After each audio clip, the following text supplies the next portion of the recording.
Hello साथियों, जैसा कि आप देख रहे होंगे यहाँ पे एक इमेज लगी हुई है।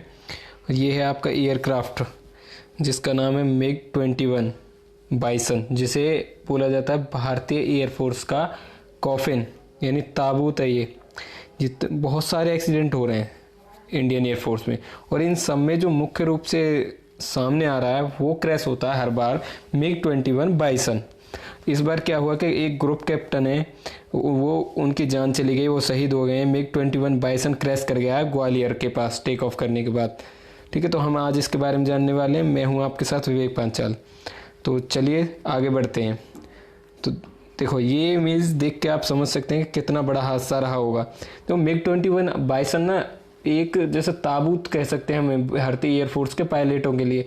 हर बार ये क्रैश होता है। इस बार भी जनवरी 2021 में भी ये दूसरा हादसा है इसका। इससे पहले भी ये राजस्थान में हो चुका है। उस बार क्या थे, जो पायलट थे वो इजेक्ट कर गए, निकल गए, लेकिन इस बार ऐसा नहीं हो पाया और इस बार जो पायलट थे वो जान गंवानी पड़ गई उन्हें। तो एक ग्रुप के, तो यहाँ पे आप देख रहे होंगे, एक मिनट जरा रुकेंगे।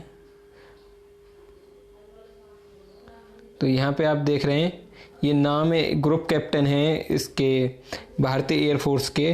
वो क्या हुआ कि एयरफोर्स की ये आप न्यूज़ देख रहे हैं, यहाँ पे किल हो गए हैं। MiG-21 बाइसन एयरक्राफ्ट को ये उड़ा रहे थे और इनका एक्सीडेंट हुआ, यानी कि पता नहीं क्या हुआ टेक ऑफ करने के बाद।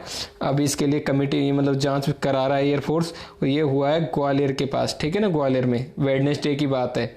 IAF ने ये बोला है। तो देखो क्या है कि ये बार बार ऐसा हो क्यों रहा है। तो इसमें जो कैप्टन है ना, इनका नाम भी अगर आप देखना चाहें तो आशीष गुप्ता नाम के जो ग्रुप कैप्टन थे, इनकी डेथ हो गई है। जो ग्रुप कैप्टन की रैंक होती है आर्मी में, कर्नल जो होते हैं कर्नल के इक्विवेलेंट होती है। कर्नल जो होते हैं ना आर्मी के, उनके बराबर होता है ग्रुप कैप्टन।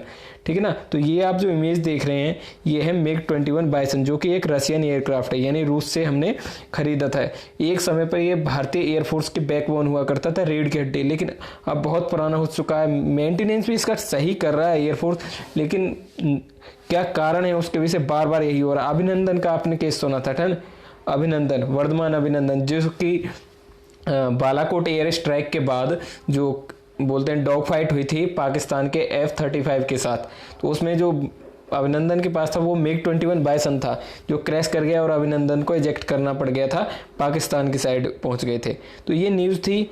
तो देखो एयरफोर्स इसके लिए क्या करता है, और हम उम्मीद करते हैं कि बहुत जल्द से जल्द इनको रिप्लेस कर दिया जाएगा, जो क्योंकि हमारी जो एयरफोर्स में अब तेजस भी ऐड होने वाला है। तो तेजस के ऐड होने के बाद उम्मीद की जा सकती है कि इसको हटा दिया जाएगा। अगर देखो मैं बात करूं आज के टाइम एयरफोर्स के बारे में, तो एयरफोर्स का जो फाउंडेशन डे है ये मनाया जाता है 8 अक्टूबर, यानी स्थापना दिवस या एयरफोर्स डे 8 अक्टूबर को मनाया, क्योंकि 8 अक्टूबर 1932 में रॉयल इंडियन एयरफोर्स के नाम से एयरफोर्स का गठन हुआ, जो बाद में इंडियन एयरफोर्स बन गई। कमांडर इन चीफ कौन होता है एयरफोर्स का? ये होते हैं भारत के प्रेसिडेंट रामनाथ कोविंद, जो कि chief of the air staff. ठीक है, ये कौन है? एयर मार्शल RKS भदौरिया या राकेश कुमार सिंह भदौरिया। ठीक है, अब देखो टोटल स्क्वाड्रन की अगर बात करें हम एयरफोर्स के पास आज के टाइम में, तो टोटल स्क्वाड्रन हो जाएंगे आपके पास 33 स्क्वाड्रन है अभी। ठीक है ना, भारतीय एयरफोर्स के पास कितनी स्क्वाड्रन है? 33 स्क्वाड्रन से। और जो दोनों टू फ्रंट वॉर लड़ना पड़ सकता है हमें, क्योंकि पाकिस्तान के साथ भी और आपके चीन के साथ भी। उसके लिए हमें टोटल जो स्क्वाड्रन की आवश्यकता पड़ेगी वो 42 पड़ेगी। ये एक कमेटी बनाई थी 1960 में, JRD टाटा ने गठित की थी। उसमें बताया गया था कि हमें लगभग 42 स्क्वाड्रन चाहिए। और एक स्क्वाड्रन की बात करें हम एयरफोर्स में, तो एक स्क्वाड्रन में होते हैं 16 एयरक्राफ्ट, यानी 16 आपके हवाई जहाज होते हैं, और 2 ट्रेनी एयरक्राफ्ट होते हैं जिनमें ट्रेनिंग दी जाती है। तो कुल मिला के 18 एयरक्राफ्ट होते हैं, और इस समय लगभग 33 स्क्वाड्रन है। और MiG-21 बाइसन की अगर बात करें तो करीब 2 या 3 स्क्वाड्रन इसकी बची हैं।